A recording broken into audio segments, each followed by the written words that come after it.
Добар ден, благодарам што одбирате да се информирате преку Слободен печат. Започнуваат вести.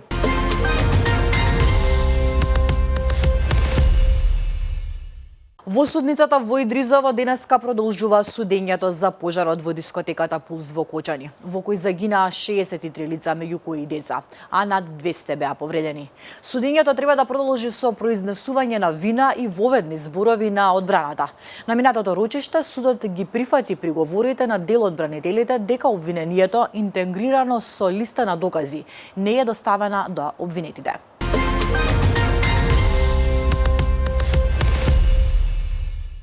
А како граѓаните реагираат на Safe City? Дел од нив добиле SMS порака со опомена за пречекорено возење и за 51 км на час, каде што е дозволено 50, што е за многумина несватливо. Безбеден град стартуваше вчера и за 12 часа системот покажа 65.000 прекршоци, од кои 2.800 поминале на црвено.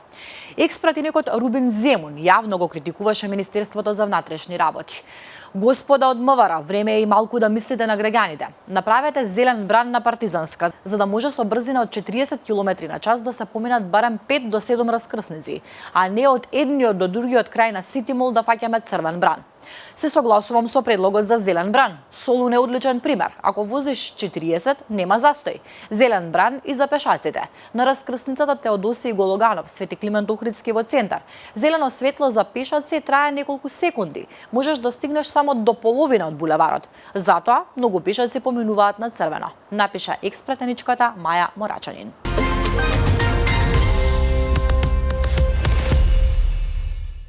Адвокатот Арбен Мемети од адвокатското друштво Цукик Марков алармираше за пропуст во функционирањето на системот Безбеден град.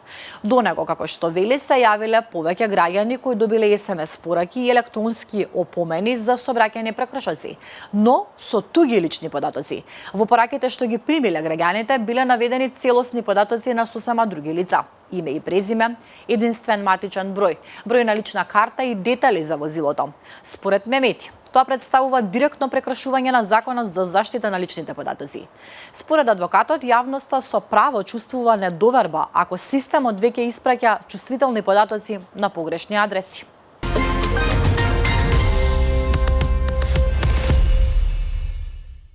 Железничкиот сообраќај во државава од ноќеска е нормализиран, откако синдикатот на машиновозачи на Македонија го прекина бојкотот по преговорите што се одвивале синоќа со раководството на МЖ Транспорт и представници на Министерството за транспорт. Имавме преговори кои вродија со плод. Дел од барањата се исполнети и колегите одлучија за да не се прават дополнителни трошоци и бојкотот засега да се прекине.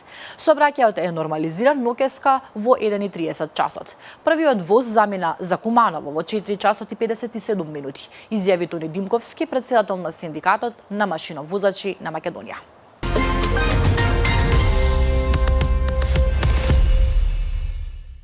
Повратот на средства од мој ДДВ за третиот квартал не е прекинат, ниту откажан, велат од управата за јавни приходи. Оттаму посочуваат дека во процесот на исплата, кај дел од спецификациите се појавил технички проблем кој бара целосна преработка на истите. Апелираат до граѓаните доколку вршат промена на банка или трансакциска сметка, веднаш да направат ажурирање на податоците во системот.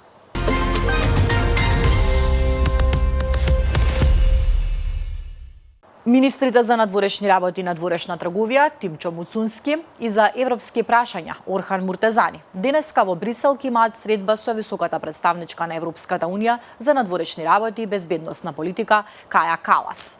Според најавите, средбата се одржува во контекст на континуираната посветеност на земјата кон европскиот интегративен процес и заедничката заложба за унапредување на партнерството со Унијата, особено во областите на безбедноста и одбраната.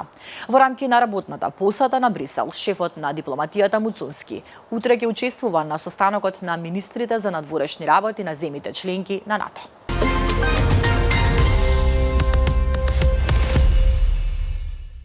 Нема да барам измени на статутот за четврти мандат и нема да се кандидирам за шеф на државата, рече Христијан Мицкоски, актуелниот председател на ВМРО ДПМН во интервју за 360 степени.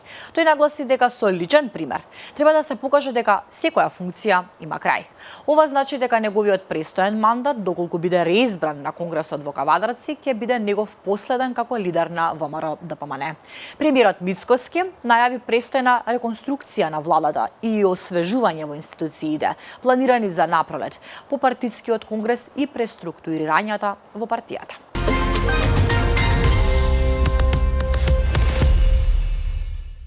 Ќе останат ли таравари и села без партија?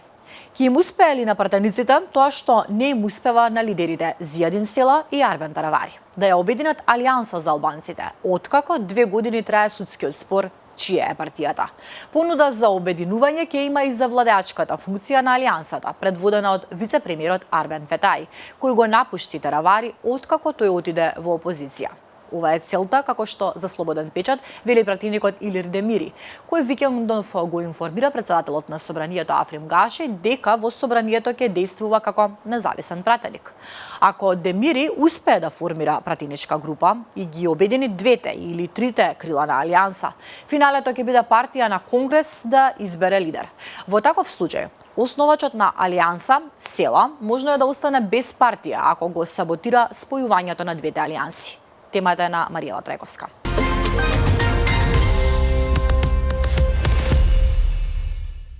Внимавајте што подпишувате во банките. Провизии демнат на секој чекор. Наша читателка добила порака дека и се повлечени 1500 денари од сметка во банка, која ја чувала како резервна за некои повремени уплати. Пораката ја вознемирила и била убедена дека некој ја пробил картичката, но кога се јавила во банката добила известување дека тоа и е чланарина за картичката, затоа што не направила доволен број трансакции. Ако се прочапка по провизиите на банките, ќе се најде на разни провизии што веројатно многу граѓани и не ги очекуваат, како на пример провизија за повлекување пари од штедни книшки, месечно одржување штедна книшка, провизија за уплати во ковани пари над 500 денари, земање извод за претходната година и тоа сума од 150 денари. Темата е на Весна Дамчевска.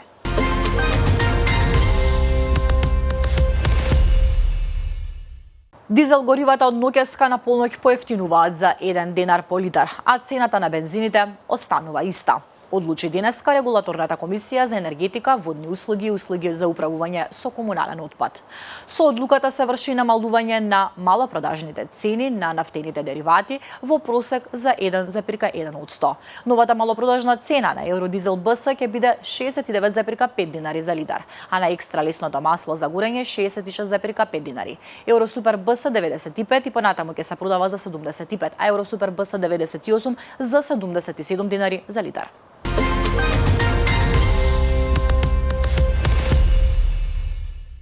Повеќе од 80.000 бугари излегоа на протест против владата. Во Софија, како и во неколку бугарски градови, илјадници луѓе се собраа на протест против буџетот за 2026 година.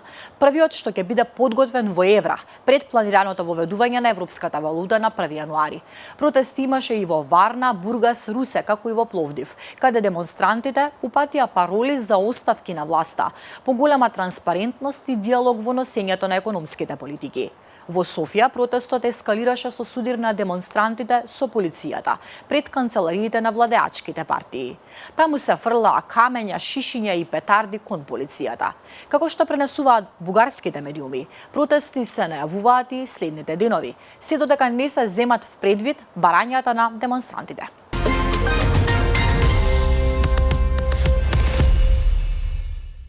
Продолжуваме со вестите од светот. И покрај големите загуби и исцрпеноста на фронтовската линија, командата на украинските вооружени сили подготвува контранапад кој според руските воени експерти веќе е наречен напад од последен избор.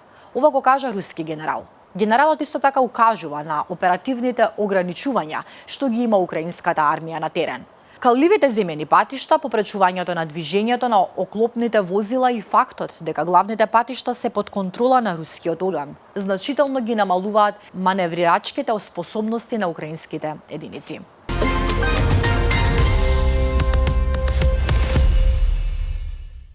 Русија објави дека ги освоила градовите Покровск и Вовчанск. Украина досега не го признала падот на двата града, кои се наоѓаат во регионите Донецк и Харкив.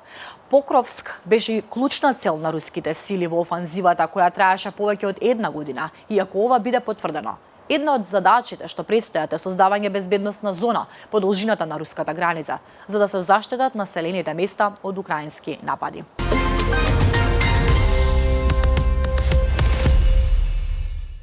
Специјалниот пратеник на американскиот претседател Доналд Трамп, Стив Виктов и неговиот зет Джеред Кушнер денеска во Москва ќе се сретнат со рускиот претседател Владимир Путин. На разговорот треба да се дискутира за можноста за завршување на војната во Украина. Соопштено е во Вашингтон. Руските вооружени сили моментално контролираат повеќе од 19% од украинската територија и во 2025-та напредуваат со брзина невидена од 2022 година. Според американските представници, во војната досега се убиени или повредени повеќе од 1,2 милиони луѓе. Ниту Украина, ниту Русија не ги објавуваат своите загуби.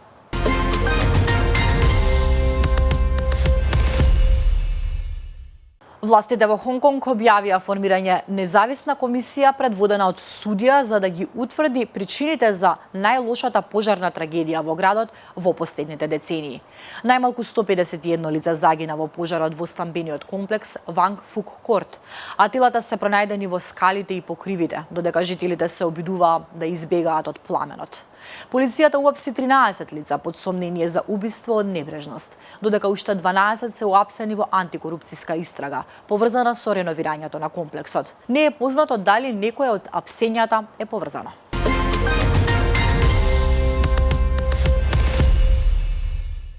Куба. Повеќе од 30 лица, вклучувајќи 21 дете и адолесцент, починаа од истовремени епидемии пренесени од комарци. До неделата регистрирани се вкупно 33 смртни случаи поради арбовируси. Куба веќе се соочи со епидемии на денга треска во минатото, а новиот тип наречен чукунгунија е релативно нова болест во земјата. Првпат пристигна на островот во 2014 година. Гледавте вести на Слободен печат. Благодарам на довербата. Повеќе информации побарајте на нашиот сајт.